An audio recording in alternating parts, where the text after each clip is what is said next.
مصطفی مورو اندام دسته ریوبر یا زانینگه ها کوبانی ده دست پیک دا ام در چون خواندکار زانینگه ها کوبانی همی گل کوبانی مالوات خواندکاران الگویان شهیدان پیروز دکن براستی دم آمده کرنا ما شاهیا در چون یا خواندکار زانینگه ما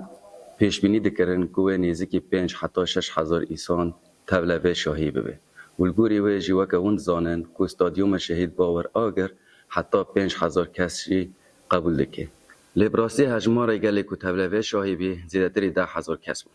او گشبونا مزن یا که ملت مذهبی بود منکا با حمیز بکرم ام دوید درباره داجی رخندایی نخواه دادن هر وها وکه اون زانن داوی و مراسم در چون خواندکار مدا و دست بیکرنا شاهیا در چونه دا بشکج دکه همه در چونه هاتا خواره کسی کل سر و دکه بون همی اندام می زانینگه بون اندام می تکنیکه بون همی کسی کل و داره یا که کتنا خواره جی همی سلامتن تگیانه که زیده زراره که زیده جی تنو داوی و روچه دا جی کمیته آماده کار یا شاهیا ریو رسم در چون خواندکار زانینگه هر وها دسته ریوبر جوینکل دارخست و نرخاندنا و روژه هاتا کرن. ده انجام و جوینه دا همی که ماسیین که درکتن هاتا وکولین کرن. بدن نظمی ام جگل خواه